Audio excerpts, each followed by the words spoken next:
Hi, welcome to the channel, and welcome to another installment of our Masterclass series. This is a series of videos where I am joined by a high level Pokemon player or players to discuss a Pokemon archetype or element of gameplay they're particularly proficient at or with.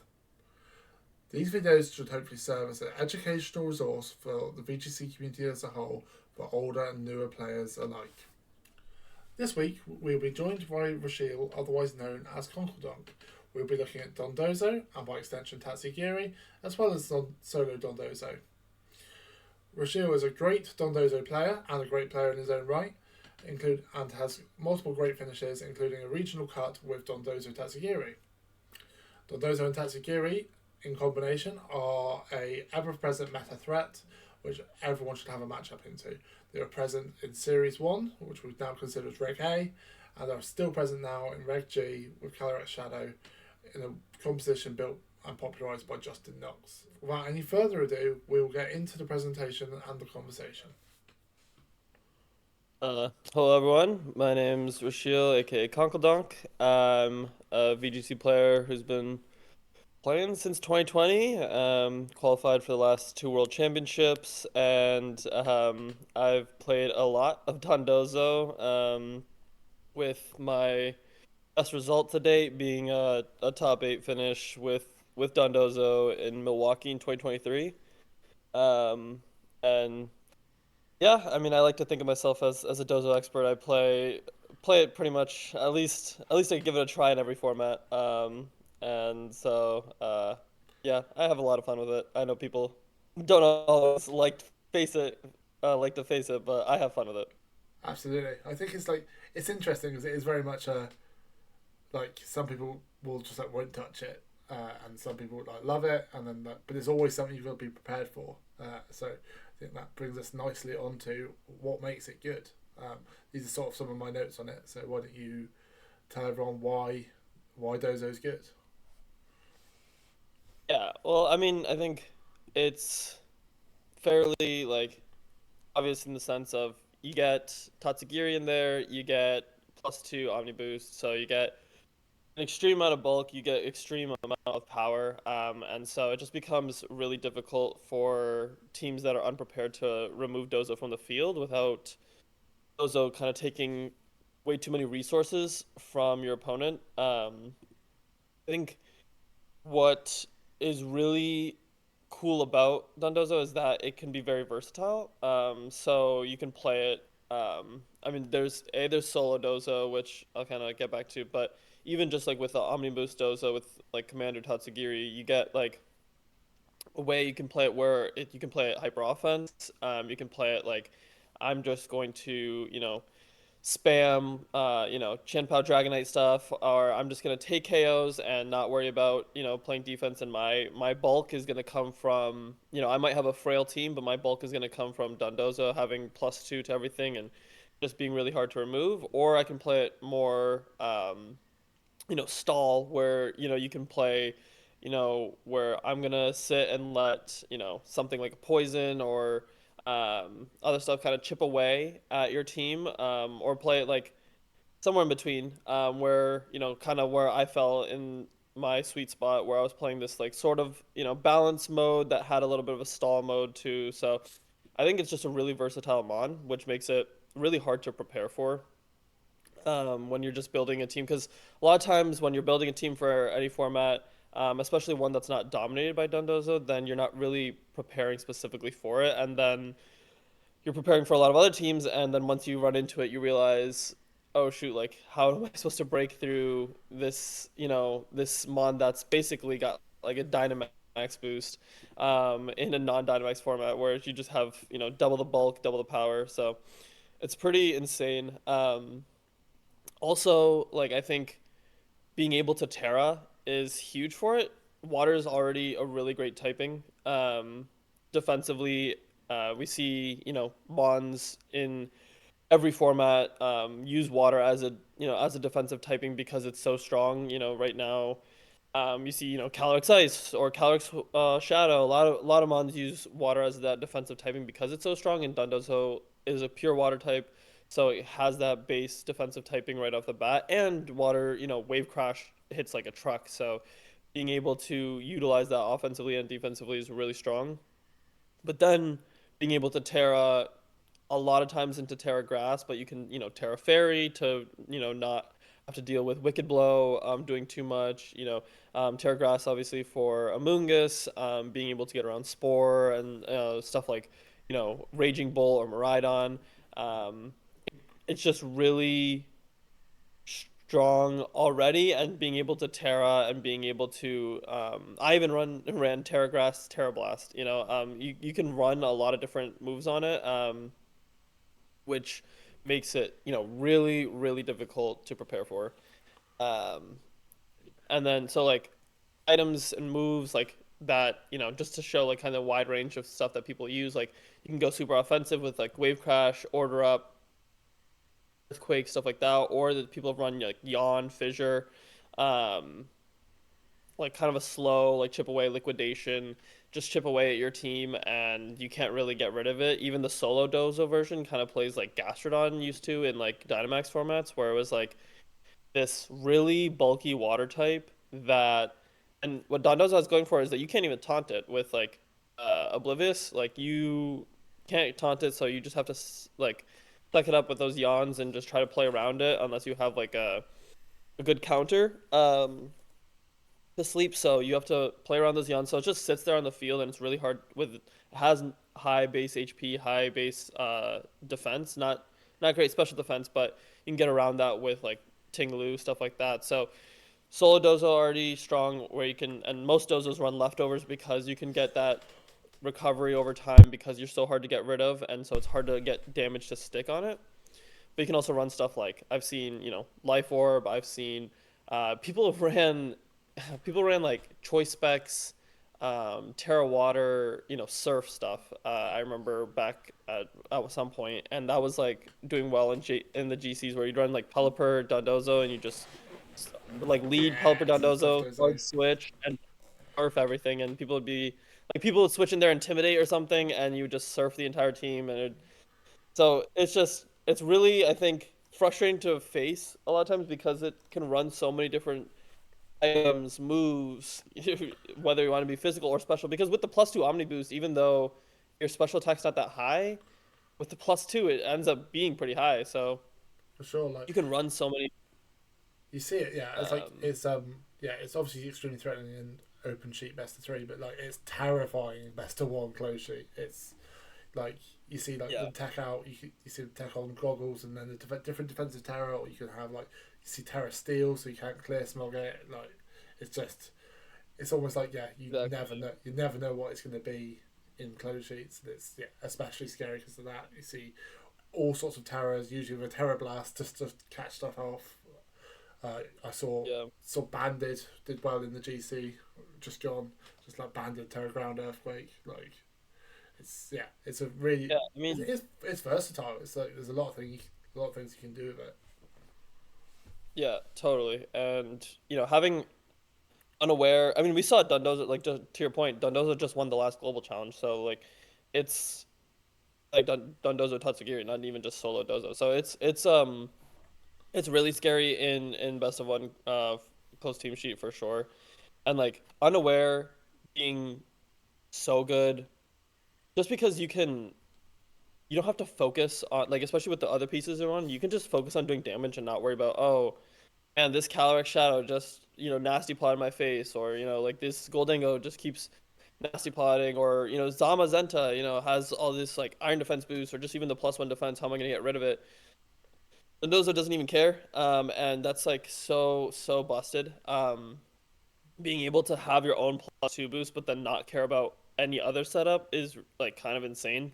Like obviously it can hurt you sometimes, where Miraidons can just keep clicking Draco or something, and Yeah, you have you still get the same damage, but most of the time it's helping you. So and then people run you can run Oblivious for not getting intimidated and not getting taunted, stuff like that, and then like you wrote, like Water Veil is okay. Like there was some people that like it had some success yeah. early on, I mean, not but being it's able not to be like burnt is nice, but like yeah, yeah. it's definitely the other two. I'd say were definitely stronger. I think, but yeah, Yeah, like but like the fact that they gave Dondozo like no bad abilities. Like there's none that are like, oh, this is just useless. Like they're all like at least solid, and two of them are like one of them is like just busted. I think like unaware is actually an insane ability, and like there's a reason that its distribution is so low. Yeah, But the fact that they gave it to Dondozo, I'm happy about.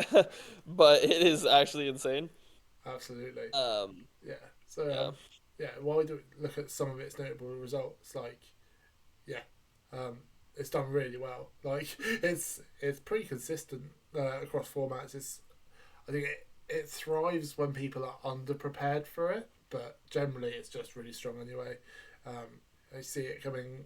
yeah, Dozagiri coming 6th and 12th at Worlds. Like um, you see them solo Dozo here with Ashton's team at Internats. You see solo Dozo again with Alex Gomez at Internats. But then you see your fifth place. You got Ashton second. Luca winning one of the very first regionals of Scarlet and Violet. Um, that's before I think you even fixed order up, which made it even more scary. Um, but and yeah, it just recently it won another regional on this. It's the same six that came sixth at Worlds, so it's like, yeah, it's. I think it's always a threat, and especially a threat when people are underprepared for it.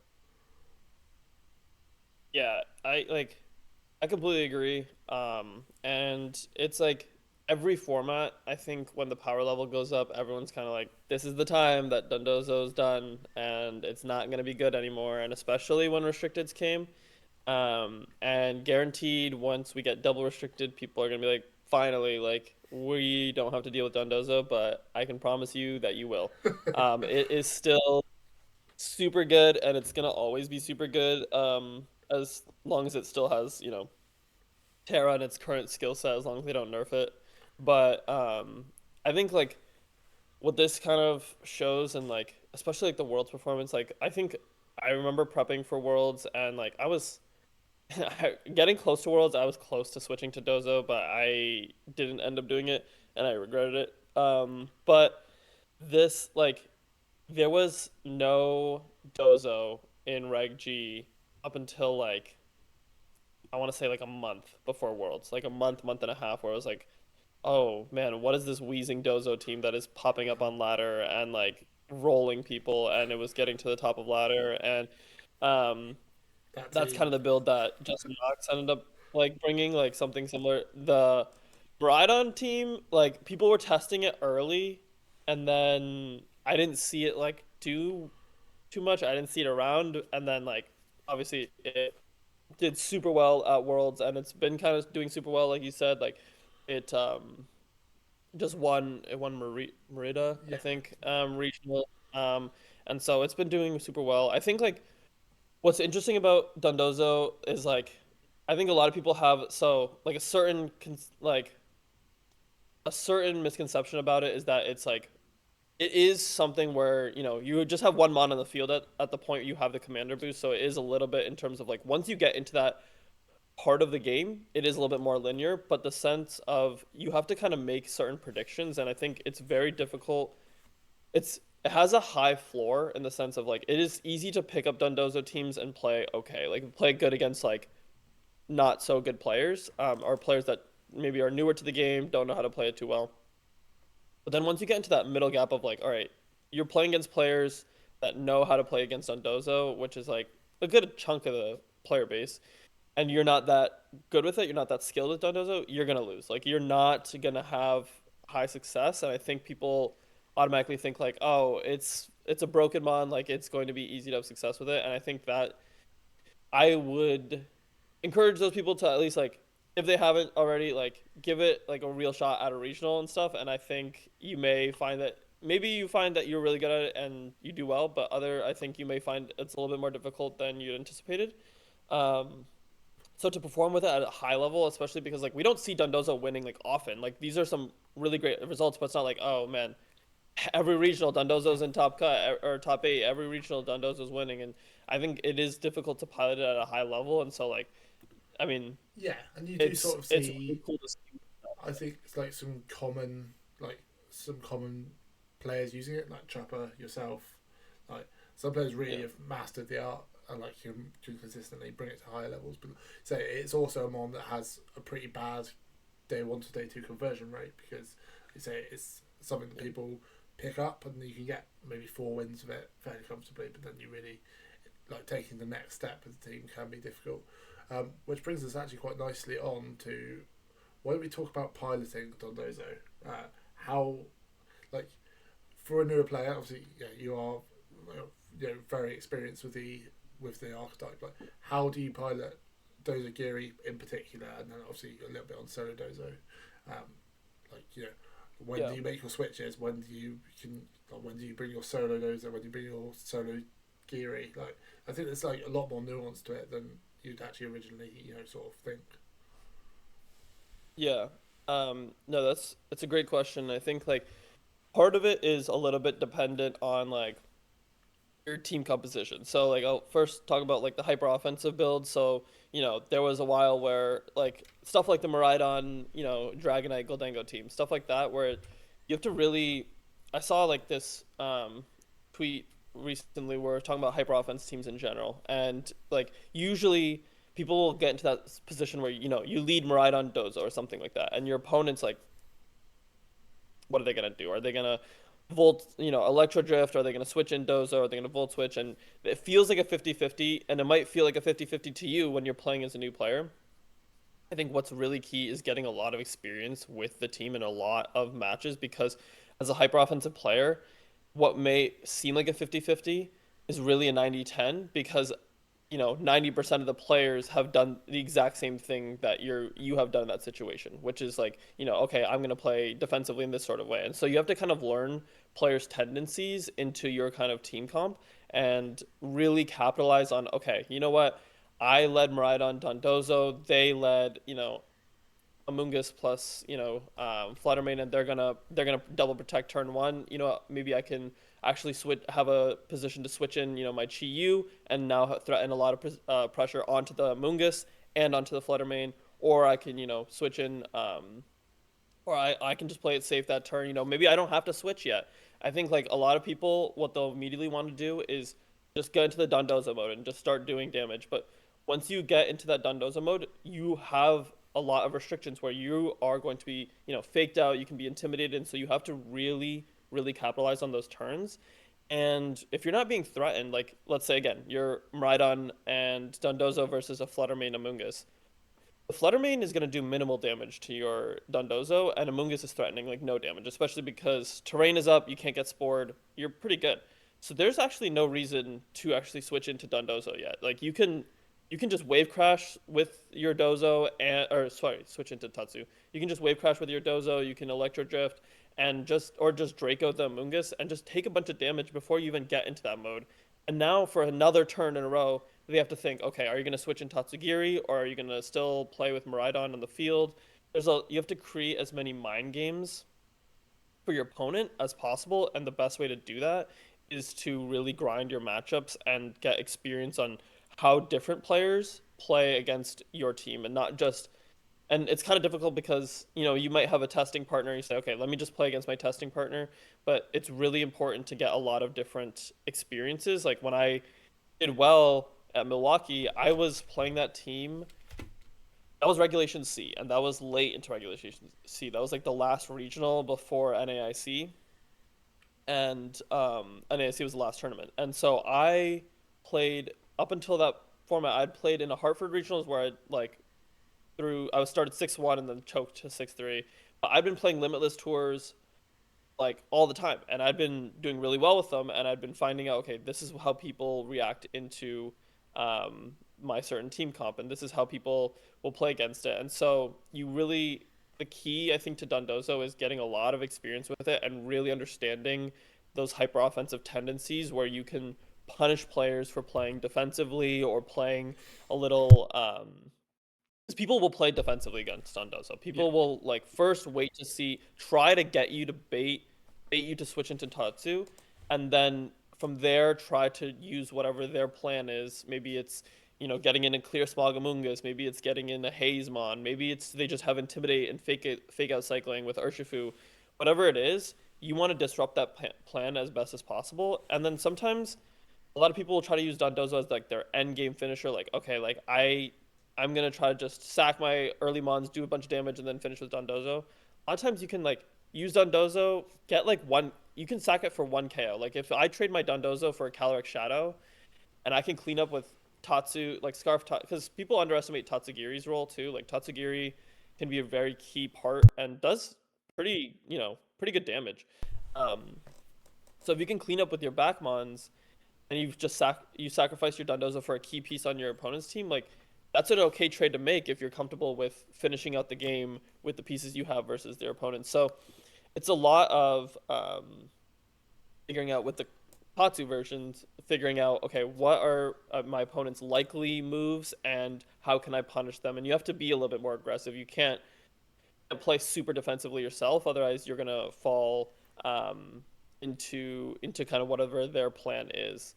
The solo dozo is a little bit very different actually. Solo dozo, a lot more of okay, I'm just going to a lot of times lead it, and because it's not something that's going to be doing a lot of damage, it's going to be just sitting there, clicking like liquidation, yawn, and maybe fissure, and it's going to just kind of sit on the field and disrupt, and it's a lot more of a disruptor than it is a damage dealer.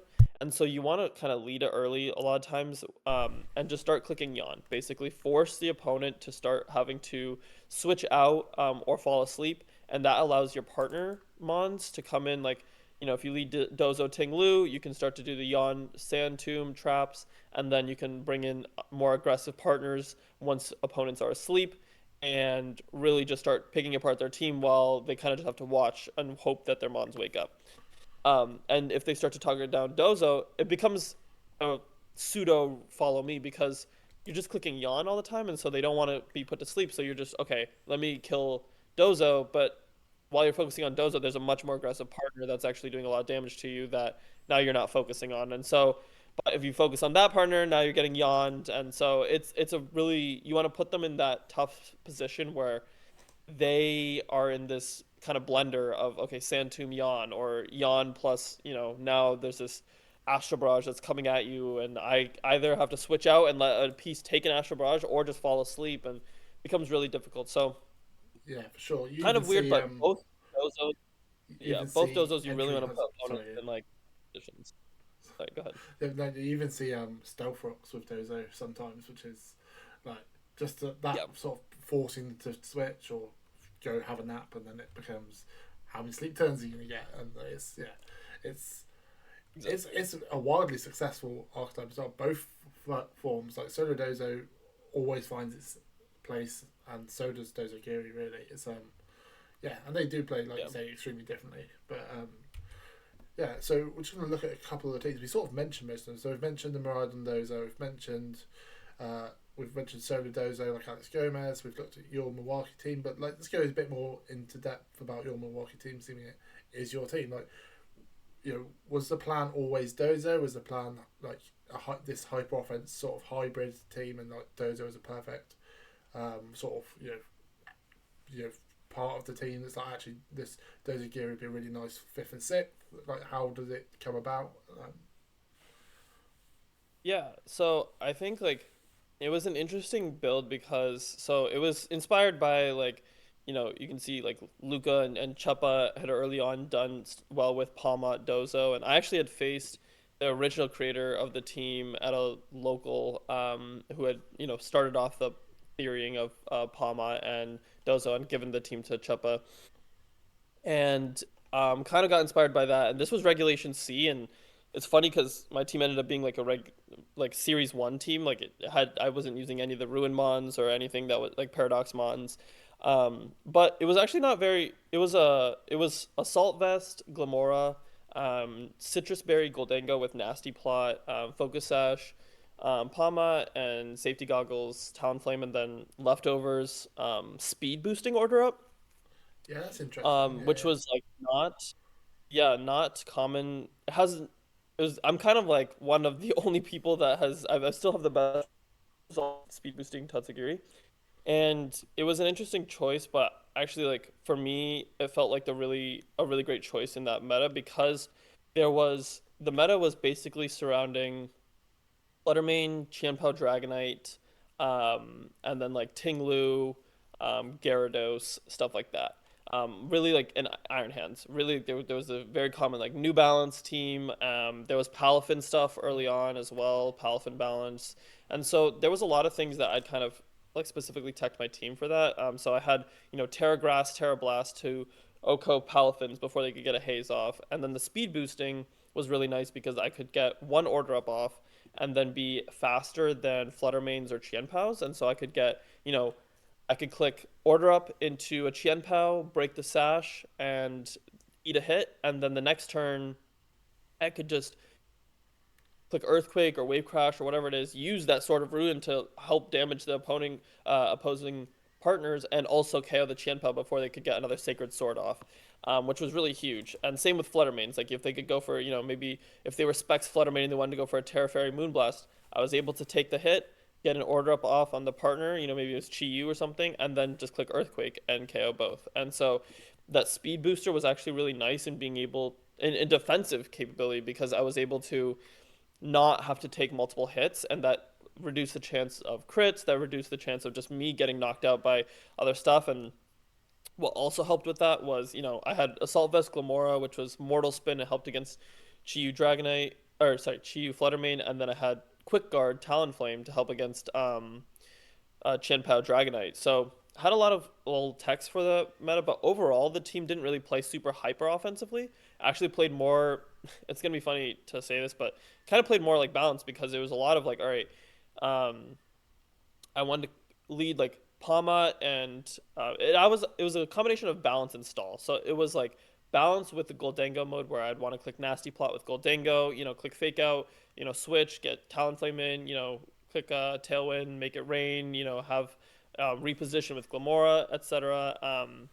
And then there was the more stall version where it was okay. I'm gonna get Mortal Spin off and then switch into Dondozo. Really have them try to take a lot of time to try to KO my Dozo. And meanwhile, toxic spikes have been spread and their mons on the field have been poisoned, and suddenly they're starting to get chipped down. And then even if they got the KO, I could get Revival Blessing off with Palmot, get Dozo back on the field, and now I have, even at half HP, Dondozo Tatsugiri combined is still really hard to get rid of, and I have leftovers, so I'm just still healing back. So I could get back to basically two iterations of the full health Dozo within one match. Um, so it was really strong, and I actually faced a lot of Don. I faced like four Dondozo during that run, maybe four or five, and a lot of people were running Oblivious at the time, and I was running Unaware because they were running Oblivious for, there wasn't like the most amount of setup at that time, but I still felt like Unaware was really a really good ability, and also into the mirror, and it ended up being really useful into the mirror and useful into stuff like Annihilate, which I played one round or one or two rounds.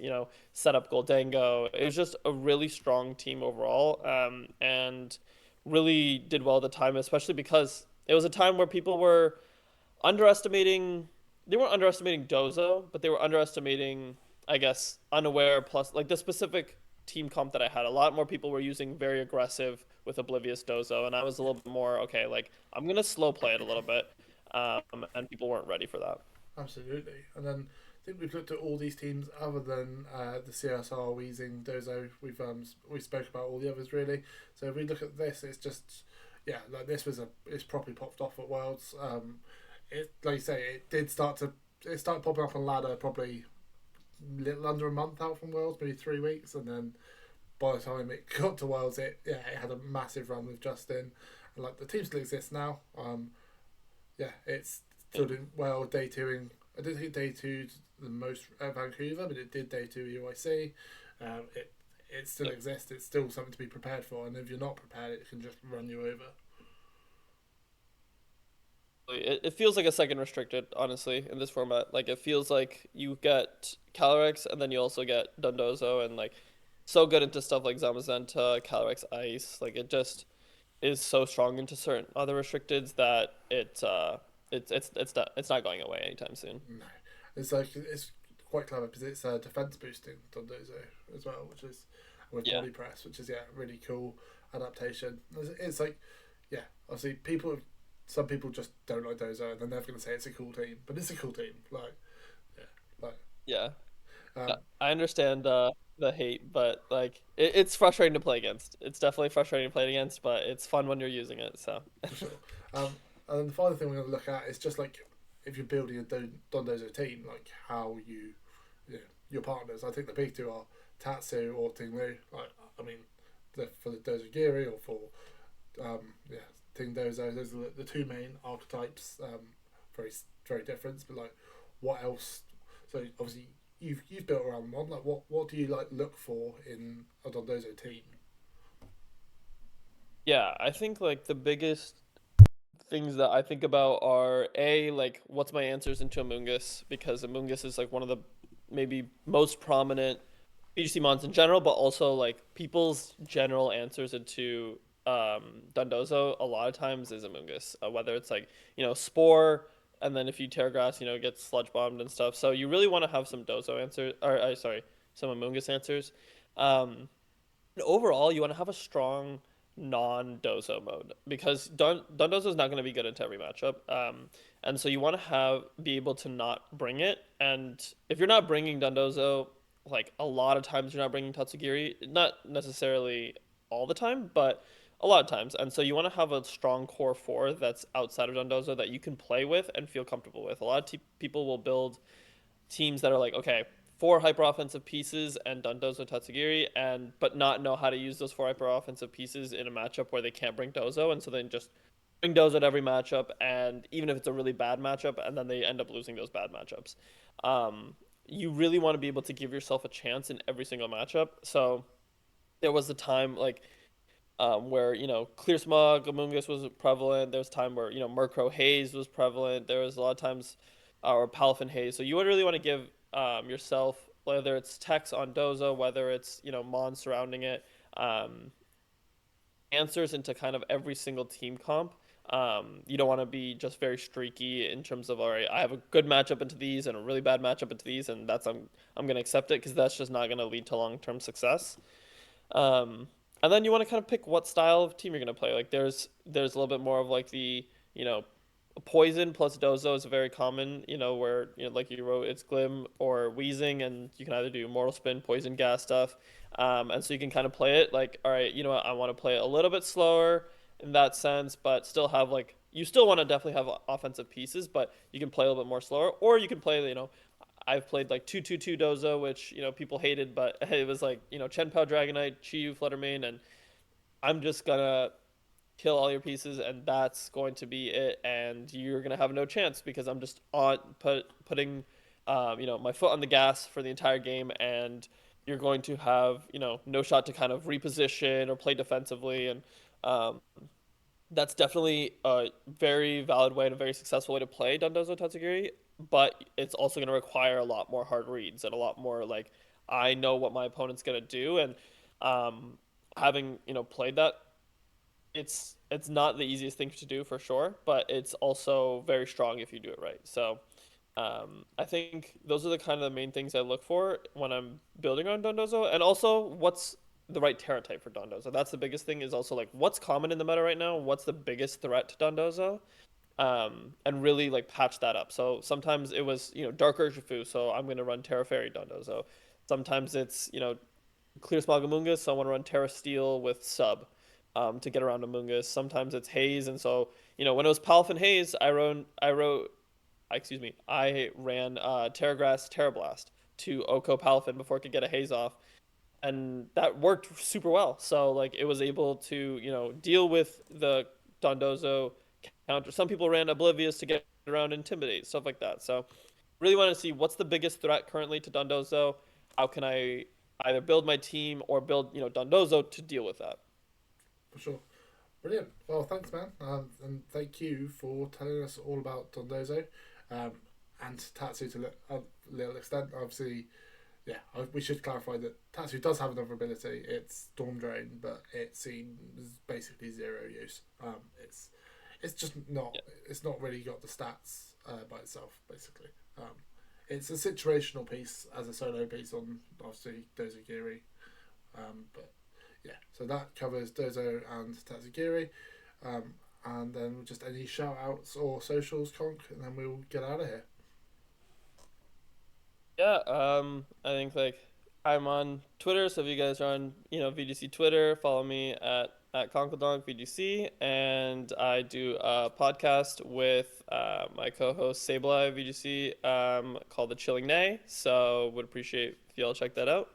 And obviously subscribe to my guy Matt. He does great videos. So yeah, thanks for having me on. Appreciate it. Thanks, man. Yeah, so you can find me on Postman P, Twitch, Twitter, YouTube, obviously, and we will see you next time.